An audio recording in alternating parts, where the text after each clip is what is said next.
Hey everybody, another beautiful day in Northern California as we're getting our wonderful trailer up and ready to rumble once this COVID-19 is done. And one of the things that we're gonna be doing is when I take her on the road, I love to have like fresh herbs. So I created a little indoor herb garden. I used a Dollar Tree container, and then I got the sticky foam feet. So they're these like sticky felt feet actually. And I put two of them on one on top of the other and stuck them together to give a little rise off the bottom of the bin so that air can get underneath here. And that way when it's sitting on the counter in the RV, we don't have moisture buildup underneath. And of course, you know, I could have grown them from seed, but I decided to just go to the nursery and do a little economic stimulus and buy some of them. So we have some oregano, we have some basil, we have mint, we have peppermint or pineapple mint in here. And I've always leave the little stakes in there so I can remember what everything is. And this is something that I can put inside the trailer, and I can leave it on the counter. I can take it out when we get where we're going and put it in the middle of a picnic table, that kind of thing, to get her out in the sun. But put it right next to the sink. A lot of the time sun comes through the window, you know, gives it enough sun to keep it up and going. But it's great because it's easy to grab the handles on the side and just move it wherever I want. One of the other things we had done a lot at home was we put plants in what we called our bucket garden.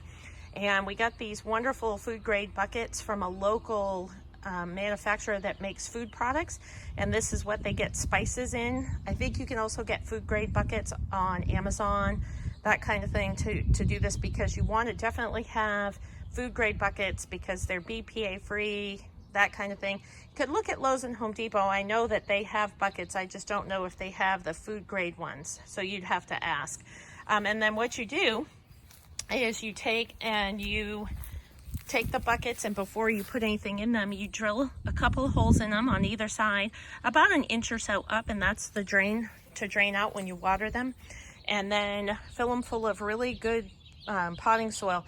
Now you want to make sure you get the kind that's designed for containers. It'll say right on the side that it's container friendly, that kind of thing. You don't want to get garden soil because it will actually do damage, because the pots can get really hot with the wrong types of soil and it'll burn the roots of your plants and kill them off. So you want to make sure you get the kind that's designed for pots and that kind of thing. And then you can just start growing. These are peppers. You can start growing all sorts of different things. We do peppers, we do a variety of peppers. So we do bell and hot peppers, and we do herbs, and we do tomatoes. We do all sorts of stuff in the buckets. And the best part is that when we're traveling, what I'm going to do is a day or two before we move from one location to the next is we just won't water the buckets for a day or two.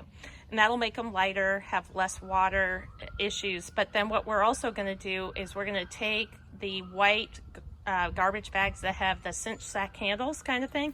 And when we get ready to move, we'll pick the buckets up, put the bag up around the bottom and cinch it around the top so that we don't have any water or dirt get into the trailer. And then we have a moving blanket that we'll put down on the floor in the trailer. We'll put all the buckets together, and then we have a strap that we'll put around them so that it creates a larger footprint. That way they won't tip over when we're traveling. And then when we get to the new location, we can just uncouple them and bring them out and put them out in the sun. And we have InstaGarden. And it's so great to get up in the morning, water the garden, come out, pick some tomatoes, some peppers, things like that that you can cook with, and have them right by your door.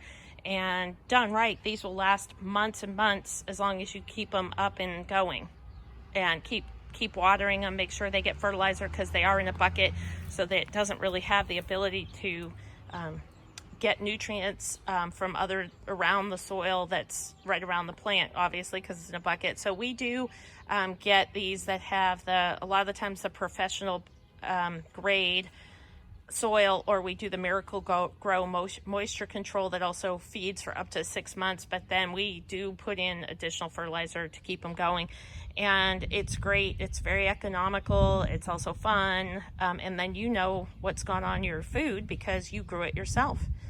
So we can do, you know, probably 6 to 8 of these in the trailer easily, and then we'll just, when we get there, we'll just put them down along the side of the trailer, and that way we'll have our little garden right outside our door.